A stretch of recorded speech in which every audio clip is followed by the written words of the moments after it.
Estamos de volta, agora são 11 horas 20 minutos, 11h20. Você que está acompanhando a programação aqui da TV Mais, canal 17.1, é o Mais Notícias, que está no ar até o meio-dia com muita informação para você. E o tema que nós vamos tratar agora aqui no programa é muito importante mesmo. Convidamos um oncologista pediátrico, Dr. Afonso Pereira Leite Neto. Dr. Afonso, muito obrigado pela sua presença aqui no programa, viu, mais uma vez. Bom dia, muito obrigado a vocês pela oportunidade para a gente falar um pouco sobre essa doença tão importante. Bom, leucemia infantil, leucemia na infância, é um problema grave? Como que está atingindo, de que maneira as nossas crianças? Como é que é o quadro dessa doença hoje? A leucemia na infância é o câncer infantil mais importante. Dentro de todos os cânceres da população pediátrica, é em torno de 30% são leucemia.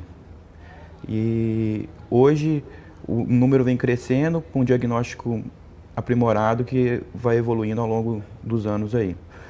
E também pela capacidade melhor de acompanhamento e segmento das crianças que vão evoluindo com o tempo. Agora, como identificar o câncer? Porque é uma doença silenciosa, né? Sim, a leucemia na criança, na infância, ela tem uma característica de ser mais aguda, né? Mas ela também tem o seu tempo ali de alguns sinais que demoram, que podem chegar a mostrar que pode estar surgindo. Como? Algumas dores ósseas, né? Aquela dor na perna que sempre às vezes é desvalorizado, porque a criança brinca muito, corre, né? Pode ser já um indício, ser uma dor que fica permanente, mancha pelos corpos, febre inexplicada, esporádicas, podem ser algum sinal, né? É a importância de estar sempre procurando um atendimento médico a partir de qualquer sinal e sintoma aí que a criança pode ter. Cansaço? Cansaço é um outro sinal importante, né? E as manchas pelo corpo são um ponto muito importante, e a febre, né? Aquela palidez cutânea também é muito importante, a criança ficando mais branca, né, desanimada, pode ser um indício também da leucemia. O diagnóstico precoce é fundamental para a cura? Fundamental, né? É um fator prognóstico você conseguir iniciar o tratamento numa fase mais inicial da leucemia, né? Certo. Agora, doutor, quais as orientações que o senhor teria para os pais?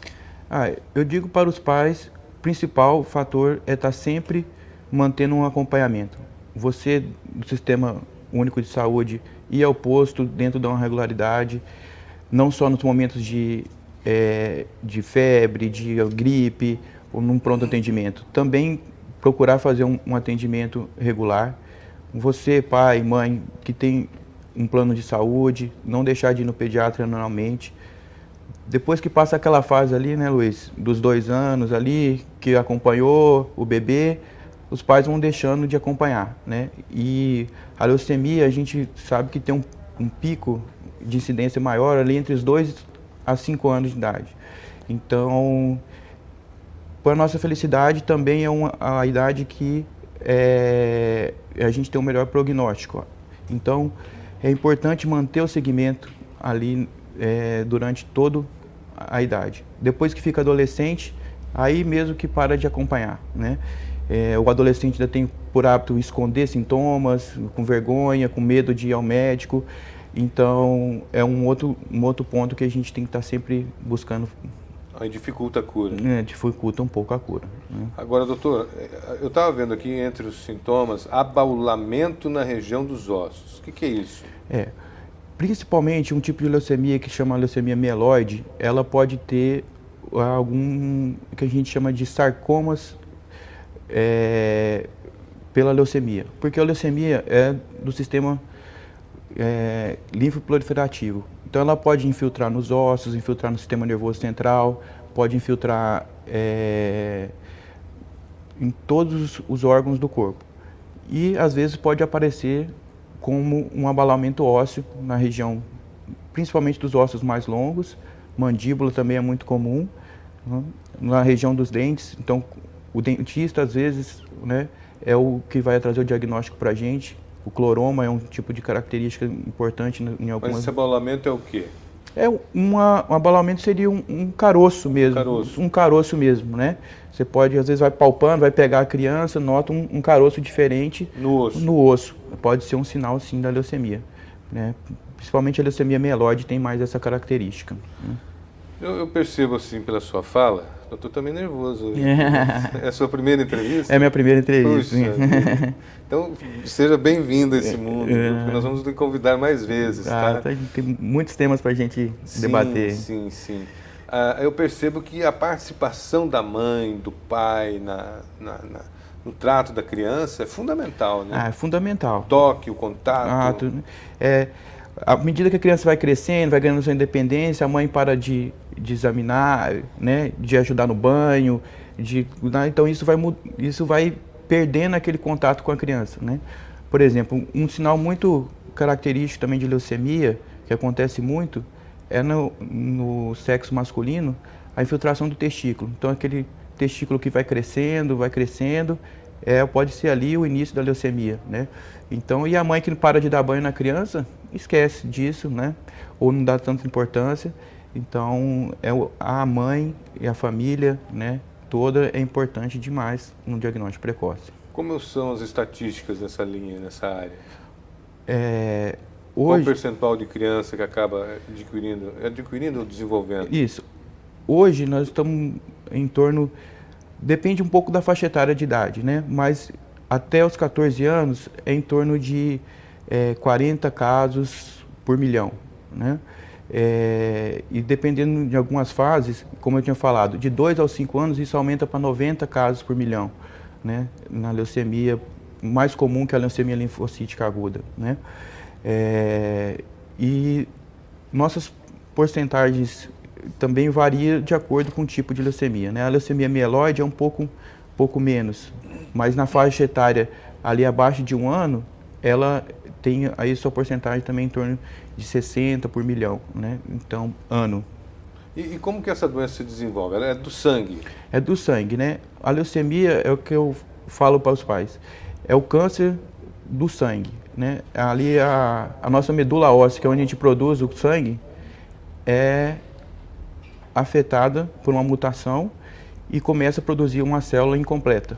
E essa célula incompleta, que a gente chama de blasto, ela começa a tomar o lugar das células normais. As plaquetas, as células da imunidade, a hemoglobina, que é a célula da anemia, né? E nisso vai aparecendo os sintomas das crianças. O óbito, geralmente, ele se dá em decorrência de quê?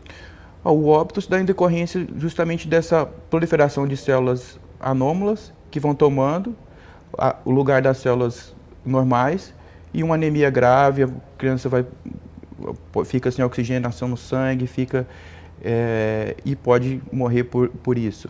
Ou as plaquetas que faz a coagulação do sangue vão diminuindo ao ponto da criança ter um sangramento na cabeça, um AVC, né, que seria, e isso fazer com que ela morra, né? Então a gente tem que, o quanto antes, parar essa proliferação de células anômalas ali na medula, corrigir aquele problema e iniciar o tratamento. Como que o senhor vê trabalhos, por exemplo, como da ACC? A ACC é fundamental para a gente, né? Porque eu trabalho aqui no Hospital do Câncer, né? E a gente sabe quanto a ACC é importante. Porque essas crianças de leucemia, principalmente, a gente precisa muito de um atendimento diário, semanal, e a gente tem a população do estado em todo, né? E não tem condições de uma criança e uma família ficar indo e voltando todos os dias ou 2 vezes por semana. Então a ACC é essencial para isso. Sem contar o cuidado deles, né? Porque às vezes tem crianças que têm condições de higiene, condições socioeconômicas ruins, que a ACC consegue dar uma nutrição melhor, uma ajuda nutricional, de higiene, cuidado, que é essencial para a infecção oportunista, né? Que a gente tem muito, porque a leucemia, como doença, diminui a imunidade E o tratamento, a quimioterapia, também diminui a imunidade. Então a gente precisa de uma criança saudável para tolerar o tratamento também. E agora o coronavírus aí, mais uma ameaça, né? O coronavírus é uma ameaça, sim, para nós, né?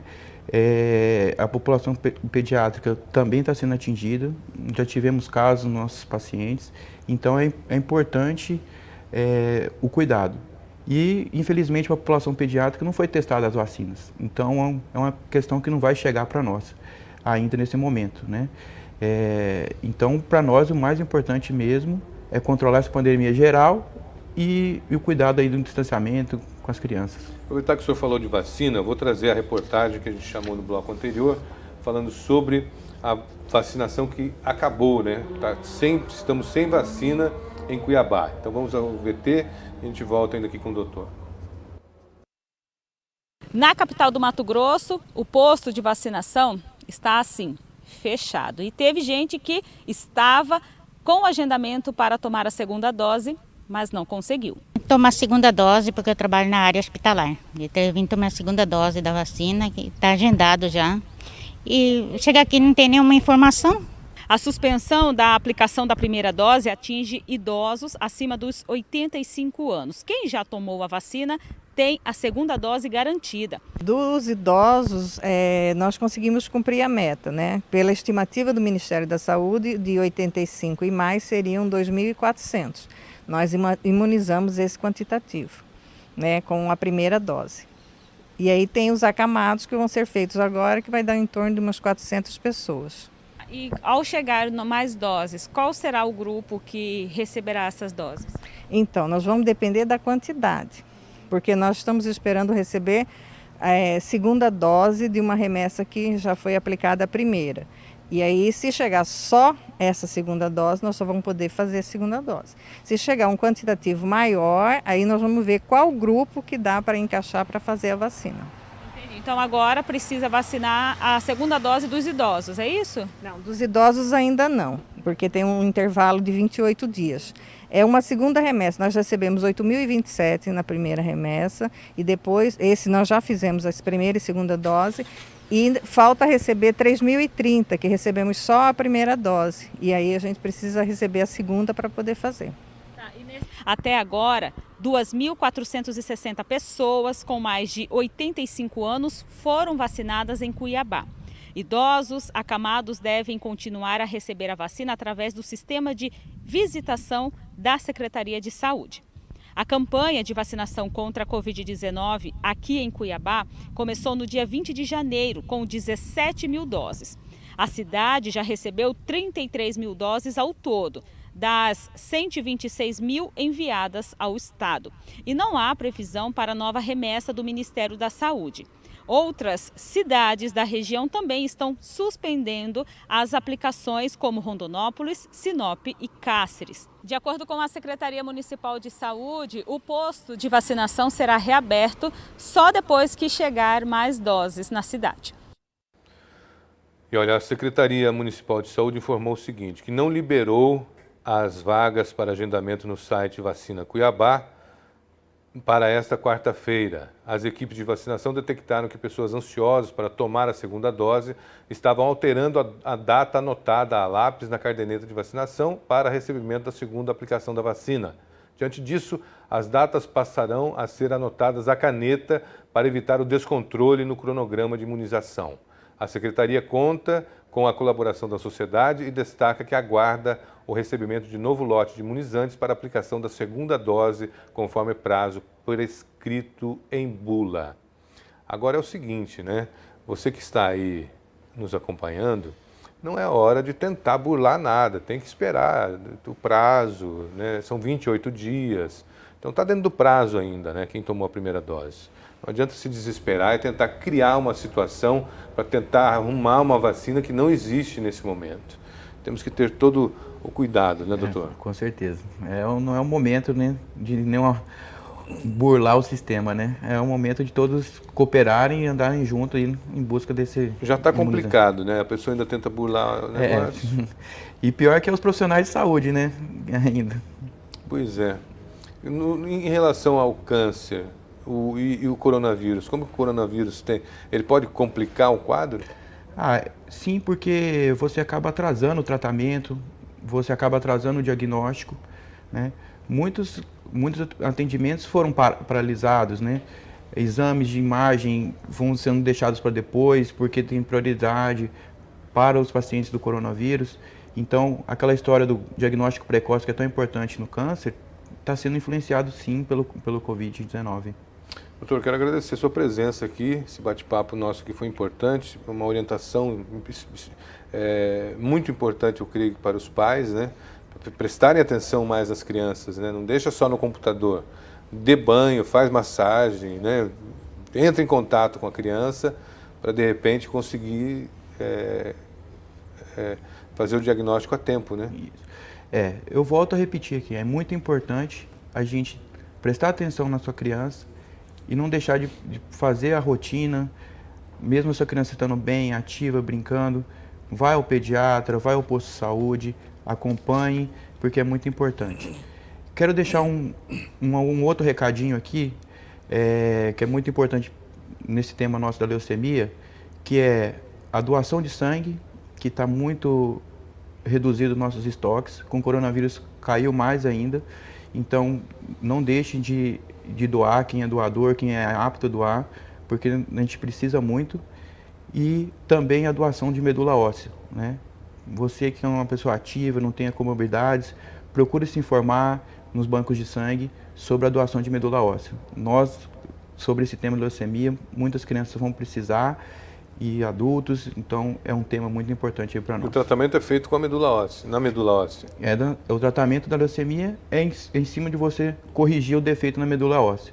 Você inicialmente trata com quimioterapia, mas pode ser que alguns pacientes com algumas alterações genéticas da doença também vão precisar do transplante de medula óssea no futuro. Por isso a importância do doador. O doador é super importante, né? Porque nem todo familiar, né? Como se diz, se as mães pudessem tirar da criança e colocar nela, fariam isso, né? Mas nem todo familiar, todo irmão é compatível. Né? Então, e na leucemia é muito importante a medula 100% compatível para a doação. Bom, conversei aqui com o Dr. Afonso Pereira Leite Neto. Muito obrigado, Dr. Afonso, pela sua participação no programa. Espero que retorne em breve para a gente voltar a esse assunto, porque a gente tem que estar falando, porque é importante a gente estar alertando a sociedade. Eu agradeço, Luiz. Um bom programa, um bom dia para todos e acompanhe aí suas crianças. É isso aí. Muito obrigado, doutor.